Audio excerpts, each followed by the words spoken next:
ایک خاموش اور پرسکون گاؤں میں جو شہروں کے شور اور دنیا کی بھاگ دوڑ سے بہت دور تھا، دو مینڈک رہا کرتے تھے۔ یہ عام دوست نہیں تھے، بلکہ ایک دوسرے کے لیے بھائیوں کی طرح تھے۔ گاؤں سرسبز کھیتوں، کچی پگڈنڈیوں اور چھوٹے تالابوں سے گھرا ہوا تھا، جہاں شام کے وقت مینڈک اکٹھے ہوا کرتے تھے۔ زندگی وہاں آہستگی سے چلتی تھی، سورج کے طلوع اور غروب کے ساتھ۔ ان دونوں مینڈکوں میں سے ایک بہت بڑا اور موٹا تھا۔ اس کی ٹانگیں مضبوط تھیں اور اس کی آواز دور تک سنائی دیتی تھی۔ دوسرا مینڈک چھوٹا اور دبلا پتلا تھا، حرکت میں تیز اور آواز میں نرم۔ ظاہری فرق کے باوجود ان دونوں کے دل ایک ساتھ دھڑکتے تھے۔ جب وہ ابھی چھوٹے سے ٹیڈپول تھے، تب سے وہ ایک دوسرے کے ساتھ تھے۔ انہوں نے اکٹھے تیرنا سیکھا، پہلی بار ایک ساتھ چھلانگ لگائی اور اپنی دنیا کے ہر کونے کو مل کر دریافت کیا۔ جہاں ایک جاتا، دوسرا بھی ساتھ ہوتا۔ اگر ایک بھوکا ہوتا تو دوسرا اپنا کھانا بانٹ لیتا۔ اگر ایک تھک جاتا تو دوسرا اس کے ساتھ بیٹھ جاتا۔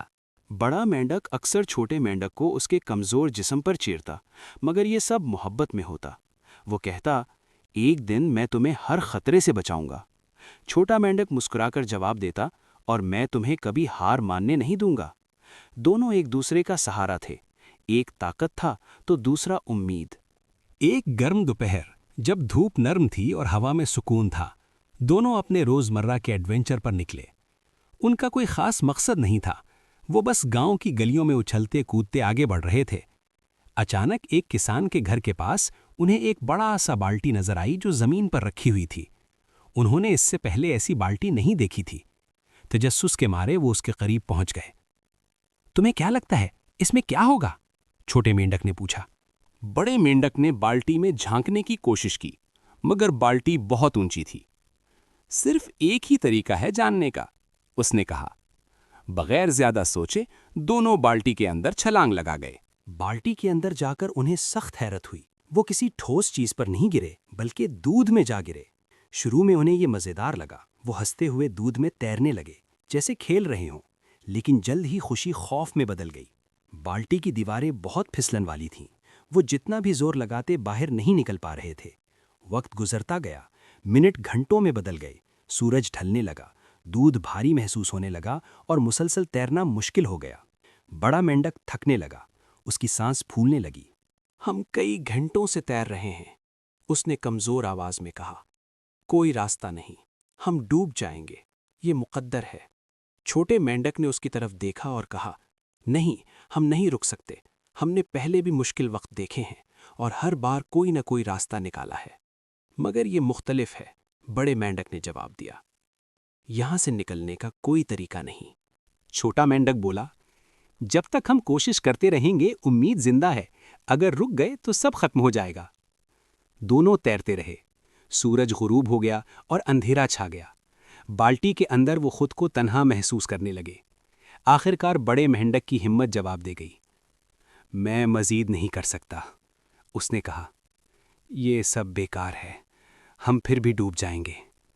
چھوٹے مینڈک نے اسے روکنے کی بہت کوشش کی، مگر بڑا مینڈک تھک چکا تھا۔ مجھے معاف کر دینا میرے بھائی، اس نے آہستہ سے کہا۔ اس نے تیرنا چھوڑ دیا اور آہستہ آہستہ دودھ میں ڈوب گیا۔ چھوٹا مینڈک چیخ اٹھا، اس کا دل ٹوٹ گیا، اس کا سب سے اچھا دوست ہمیشہ کے لیے چلا گیا تھا۔ غم اور آنسوؤں کے باوجود چھوٹا مینڈک تیرتا رہا۔ میں تمہاری قربانی کو ضائع نہیں ہونے دوں گا، اس نے خود سے کہا۔ وہ اپنے دوست کی یاد میں تیرتا رہا۔ رات گہری ہوتی گئی، اسی دوران ایک عجیب بات ہونے لگی، دودھ گاڑھا ہونے لگا۔ مسلسل تیرنے سے دودھ مکھن میں بدلنے لگا۔ یہ دیکھ کر چھوٹے مینڈک میں نئی امید جاگ اٹھی۔ اس نے اور زور لگایا، آخرکار دودھ مکمل طور پر مکھن بن گیا۔ ایک زوردار چھلانگ کے ساتھ وہ بالٹی سے باہر نکل آیا، وہ آزاد تھا۔ بالٹی سے باہر آ کر چھوٹا مینڈک زمین پر گر پڑا۔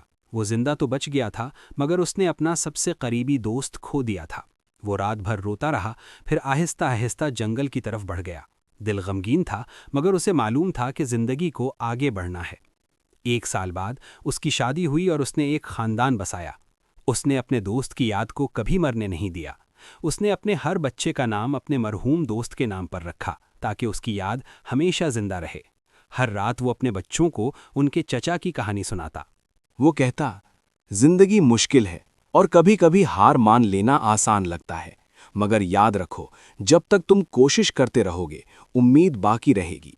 ہو سکتا ہے تم ہمیشہ جیت نہ سکو، مگر کوشش کیے بغیر تمہیں کبھی معلوم نہیں ہوگا کہ تم کیا کر سکتے ہو۔ یوں یہ کہانی نسل در نسل چلتی رہی، لوگوں کو یہ سبق دیتی رہی کہ محنت، صبر اور امید ناممکن کو بھی ممکن بنا سکتے ہیں۔ سبق: کبھی ہار مت مانو، کوشش اور امید معجزے کر سکتی ہیں۔